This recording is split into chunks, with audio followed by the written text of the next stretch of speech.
Afternoon, gents. Clint Rawls here, Delta Valves and Controls. What I've got, sorry, we're doing building construction right now. What I've just got a hydraulic pressure testing unit. We use this to calibrate pneumatic pressure controllers or any kinds of controllers. It's hydraulic, it's stable, and works really well. Anyways, right now we're using it to pressure a Rosemont pressure transmitter.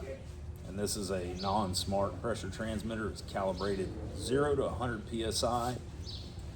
And this is the positioner from the first site that we were at that we removed because when the compressor would go over suction pressure, it would very slowly, it would be delayed. The compressor would basically trip out on high, and then a few seconds after that, it would finally start coming down, the valve. It would start coming down. So the real issue is the power supply feeding the transmitter.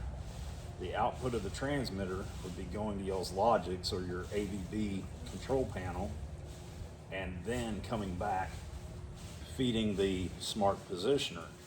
And there, from what I'm being told, there's a 4-second time delay.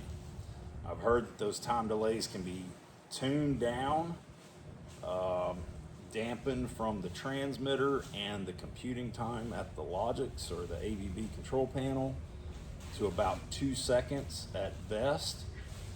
Even 2 seconds, some of the sites we were on, I mean, it might gain 10 pounds in a second. So that's far too long even still. It needs to be less than 1 second. In reality, what I think needs to happen is we need to go from the power supply, feed the transmitter, directly loop the transmitter as I have done here to the smart positioner, and then come out with the feedback off the smart positioner, and then go to your Logix ABB controller so you can monitor the performance. I'm going to show you now exactly how fast it operates. On this positioner, I have not done anything to it. The only thing I've done, I haven't recalibrated. I adjusted the link to make the zeros as close as I could without recalibrating because I didn't want to do anything. I wanted to prove that there's nothing wrong with that positioner. Now this is calibrated at 100 psi. So I'll show you, if you can see on there, there's 25 psi, 25% open.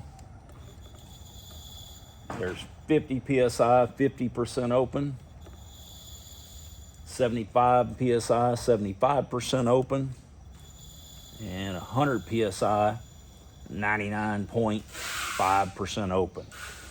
You can see it operates extremely quick if you can see that valve moving. I'm going to bring the camera in close to the valve stem just so you can really get a concept of how quick it's moving.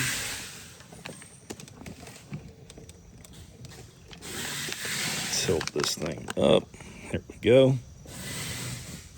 All right. I'm going to go back to 0. All right. I'm at 0. Going up. 25. 50, 75, 100. So there's 85, 75, 65, 55, 45, 20. But you can see the main issue with this was, let's say at 60 pounds, your compressor would start to gain pressure on the suction. The valve wouldn't close fast enough. So now,